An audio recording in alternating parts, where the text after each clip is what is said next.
আমাকে প্রকৃতিকে ধ্বংস করে দেওয়ার আমি আয়োজন রক্ষা করলাম, আর অন্যদিকে সৃজন করার নামে 44 কোটি টাকা আমি বরাদ্দ নিলাম। রক্ষক হয়ে বক্ষক ভূমিকা পালন করে এখন টাঙ্গার হাওর বিরাট একটা ভূমি। টাঙ্গার হাওর তো বলতে গেলে শেষই। এই টাঙ্গার হাওর থেকে সারা বাংলাদেশে 3 দিনে খালি চলে। পরিবেশ অধিদপ্তর 44 কোটি টাকা টাঙ্গার হাওরের বিভিন্ন সৌন্দর্য বর্ধন, পাখির আবাসস্থল গড়ে তোলার জন্য 44 কোটি টাকা তারা বরাদ্দ দিলেন, এবং এই টাকাটা তারা নিজেরাই খরচ করবেন পর্যায়ক্রমে। তারা বললেন 800 একর জায়গার মধ্যে তারা পাখির আবাসস্থল গড়ে তুলবেন। 400 হেক্টর জায়গায় তারা কি করবেন, নল খাগড়া সৃজন করবেন। তারপর কি করবেন, 20 হেক্টর জায়গা তারা বিল পুনরুদ্ধার করবেন। আমরা যদি দেখি টাঙ্গার হাওরে বিল কে দখল করলো আমরা তো জানি না। আমরা টাঙ্গার হাওর পাড়েই তো আমাদের বাড়ি। টাঙ্গার হাওরের কোনো জমি দখল কিন্তু নাই, এটা কিন্তু বলা যাবে না। হ্যাঁ, অপরিকল্পিত পর্যটন চলছে, কিন্তু জায়গা বা বিল কোনো দখল নাই। ফলে এই যে তারা এই জায়গাটা তারা বললেন, তার মানে এই টাকাগুলোর মিস ইউজ হবে। তারপর হলো নলখাগড়া। টাঙ্গার হাওর আমরা তো জানি এটা নলখাগড়া আছে, এটাকে যদি শুধু রক্ষণাবেক্ষণ করা হয় তাহলে নলখাগড়া এমনিতে পড়ে যাবে আপনার 3-4 বছরের মধ্যেই, যদি কর্তন করা না হয়। আমার নতুন করে নলখাগড়া এখানে লাগানোর কোনো দরকার নাই।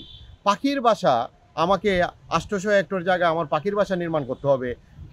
প্রকৃতিকে কোনোদিন নিজে তৈরি করা যায় না, প্রকৃতি তার নিজের মতো করে। আমাকে যেটা করতে হবে, প্রকৃতি যাতে কেউ নষ্ট করে না ফেলে সেটাকে দেখতে হবে। একদিকে আমাকে প্রকৃতিকে ধ্বংস করে দেওয়ার আমি আয়োজন রক্ষা করলাম, আর অন্যদিকে সেই জিনিসগুলো আমি সৃজন করার নামে 44 কোটি টাকা আমি বরাদ্দ নিলাম। আমি মনে করি আমাদের সংগঠনও আমরা মনে করি হাওর নদী পরিবেশ রক্ষা আন্দোলন, আমরা আমাদের সংগঠন সহ অনেকগুলো পরিবেশবাদী সংগঠন আছে, এখানকার বিভিন্ন বিশেষজ্ঞ লোকেরা আছেন, ওনাদের সাথে মত বিনিময় করা দরকার। টাঙ্গার হাওরের কৃষকের সাথে কথা বলা দরকার, টাঙ্গার হাওর জেলের সাথে কথা বলা দরকার, বা টাঙ্গার হাওর পাড়ের বয়স্ক লোকেদের সাথে কথা বলা দরকার।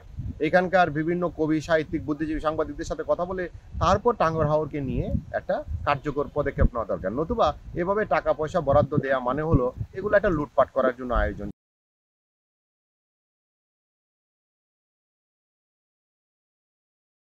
আমাদের টাঙ্গা তাহিরপুরে টাঙ্গা রামসার সাইডের অন্তর্ভুক্ত, এবং এটা রামসার সাইডের অন্তর্ভুক্ত হওয়ার পরে বিভিন্ন এনজিওর মাধ্যমে বৈদেশিক ফান্ডে এটা রক্ষণাবেক্ষণের জন্য এটাকে মাদার ফিশারিজ বানানোর উদ্যোগ নেওয়া হয়েছিল।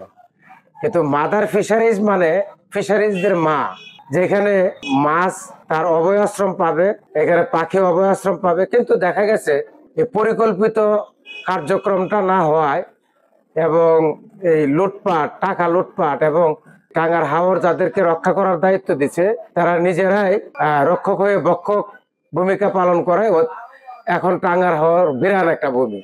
এখানে মাছ নাই, পাখি নাই, নলখাগড়া নাই, হিজল করজের বাগান নাই, এর উপরে মরার উপর খরার গাঁও আসছে ওই হাউস বোট থেকে বর্জ্য ফেলা।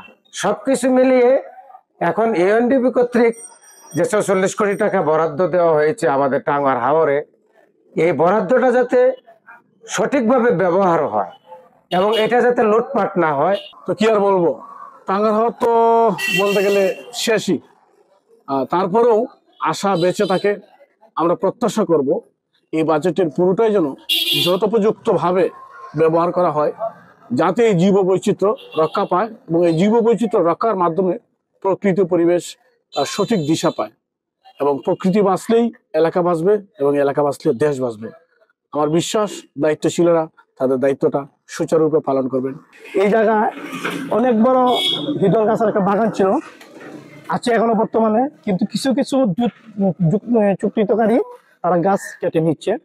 আর শীতের সময় হলে বিদেশি পাখিরা এখানে এসে এই হিদল গাছে বাসা বেঁধে তারা বাচ্চা ফোটায়, খাদ্য আহরণ করে।